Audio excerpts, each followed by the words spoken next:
নমস্কার। আজকের বিনিয়োগ চ্যানেলে আপনাদের সকলকে স্বাগত। আজকে আমি একটা বিষয় আপনাদেরকে জিজ্ঞেস করতে চাই। ধরুন এই যে ফাইন্যান্সিয়াল এই যে ইনভেস্টমেন্ট এর জার্নি, এটা যখন আমরা শুরু করতে যাই, তখন ১ম এ কি মাথায় রাখা উচিত?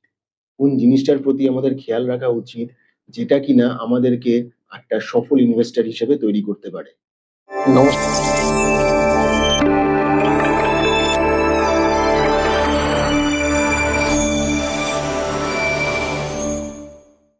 আচ্ছা, যখন আমাদের কাছে কোনো টাকা আসে, এক্সট্রা টাকা, তখন আমরা ভাবি কি?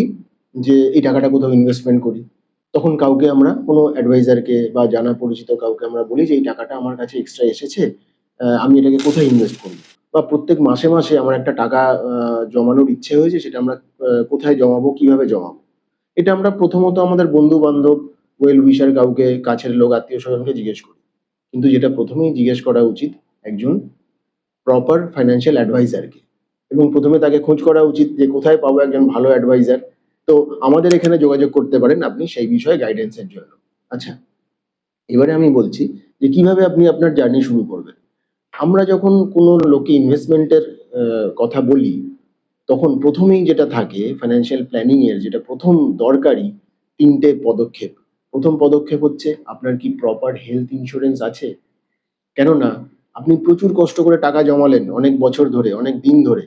ঠিক আছে? হঠাৎ করে যদি ভগবান না করুন কোনো একটা মেডিকেল এমার্জেন্সি চলে আসে, দরকার চলে আসে, আজকালকার দিনের যা মেডিকেলের খরচ, তাতে কিন্তু আপনার ওই জমানো টাকাটা কিছু দিনের মধ্যে ১ দিন ২ দিনের মধ্যেই কিন্তু শেষ হয়ে যেতে পারে। তো সেই কারণে একটা প্রপার হেলথ ইন্সুরেন্স থাকাটা খুব দরকার। যেটা কিনা আপনাকে হয়তো আপনার মনে হতে পারে যে, "না, এখন তো আমার কিছুই হচ্ছে না, কোনো শরীর খারাপ হচ্ছে না।" কিন্তু কখন কি হবে সেটা তো জানা যায় না, এবং এটার জন্য খুব বেশি খরচ করতে লাগে না কিন্তু। খুব অল্প টাকা দিয়েই এই হেলথ ইন্সুরেন্স কভারেজটা পাওয়া যায়, এবং নিজের এবং আপনার যে লায়াবিলিটি, যে আপনার যে রেসপনসিবিলিটি যারা আছে, যেটা বলা যেতে পারে, আপনার ফ্যামিলি মেম্বার, আপনার স্পাউস, আপনার বাচ্চা, আপনার প্যারেন্টস, তাদেরকে নিয়ে আপনি কিন্তু একটা ফ্যামিলি ফ্লোটার প্ল্যান নিতে পারেন। এবার অনেকেই বলবেন, "আচ্ছা, আমার তো অফিস থেকে করে দেওয়া আছে।" খুবই ভালো কথা। অফিসে যেটা করা আছে সেটা হচ্ছে গ্রুপ ইন্সুরেন্স। গ্রুপ ইন্সুরেন্স এ কিন্তু অনেক রকম অনেক কিছু আছে যেগুলো তার মধ্যে কভারেজে পাওয়া যায় না। আর ২ নম্বর হচ্ছে যে, সেই অফিসেই যে আপনি সারা জীবন চাকরি করবেন বা কাজ করবেন, সেটা তো নয়। আপনি হয়তো বেটার অপরচুনিটিস পেলে আপনার জব চেঞ্জ করবেন। সেক্ষেত্রে আপনার কিন্তু মেডিক্লেমের যে প্রি এক্সিস্টিং ডিজিজ এবং আরো কিছু বেনিফিট থাকে, সেগুলো ওখানেই শেষ হয়ে যাবে। আবার আপনাকে ধরুন নতুন যেখানে গেলেন, সেখানে আপনার নতুন হেলথ ইন্সুরেন্স পলিসি যদি করায়, স্কিম করায়, তখন আপনাকে নতুন করে আবার সবকিছু শুরু করতে হবে। তার মাঝে যদি কোনো আপনার অসুখ-বিসুখ হয়ে থাকে, সেগুলোর জন্য কিন্তু ২ বছর, ৩ বছর, ৪ বছর অপেক্ষা করতে হবে। তো এরকম আরো ব্যাপার আছে, সেগুলোর গাইডেন্স এর জন্য আপনি আমাদের সাথে যোগাযোগ করুন। ২ নম্বর ব্যাপারটা কি খেয়াল রাখতে হবে? Life insurance. আপনার জীবনের ইন্সুরেন্স করা। একটা তো গেল আমার মেডিকেল এমার্জেন্সি, আরেকটা হচ্ছে হঠাৎ করে যদি আমার কিছু হয়ে যায়, তাহলে আমার যে ফ্যামিলি মেম্বার যারা আমার দিকে তাকিয়ে রয়েছে, আমার রোজগারের দিকে তাকিয়ে রয়েছে, যাদের তাদের কি হবে? তাদেরটাকেও সিকিউর করতে হবে। তো সেই কারণের জন্য আপনাকে একটা proper life insurance plan, term plan, accidental benefit plan, এগুলোকে নিতে হবে। এটা হচ্ছে ২য় ধাপ। ৩য় ধাপে হচ্ছে, 3rd হচ্ছে আপনাকে একটা এমার্জেন্সি ফান্ড ক্রিয়েট করতে হবে।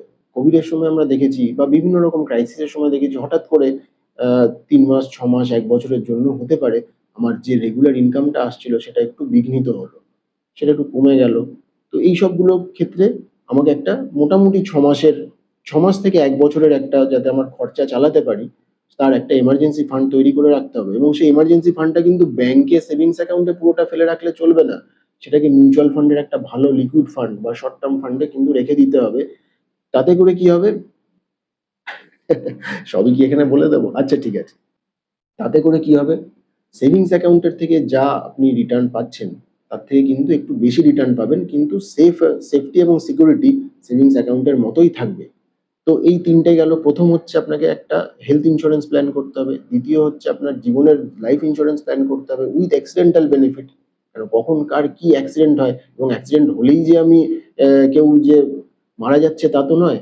হয়তো পার্মানেন্ট ডিসেবল হয়ে গেল, পার্শিয়াল ডিসেবল হয়ে গেল। তো এই কভারেজ গুলো কিন্তু আপনাকে নিতেই হবে। না হলে আপনি ১ম এই টাকা জমাচ্ছেন, কিন্তু যদি এই যে ঘটনাগুলো ঘটে যায় হঠাৎ করে, তাহলে আপনার জমানো করে টাকাটা কিন্তু শেষ হয়ে যাবে। তারপরে কিন্তু আপনি আর এই কভারেজ গুলো নিতে পারবেন না। তো তারপরে হচ্ছে আপনার এমার্জেন্সি ফান্ড।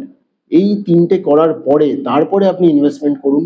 মাসে, মাসে করুন এসআইপির মাধ্যমে বা লামসাম করুন প্রপার গাইডেন্স এর সাথে।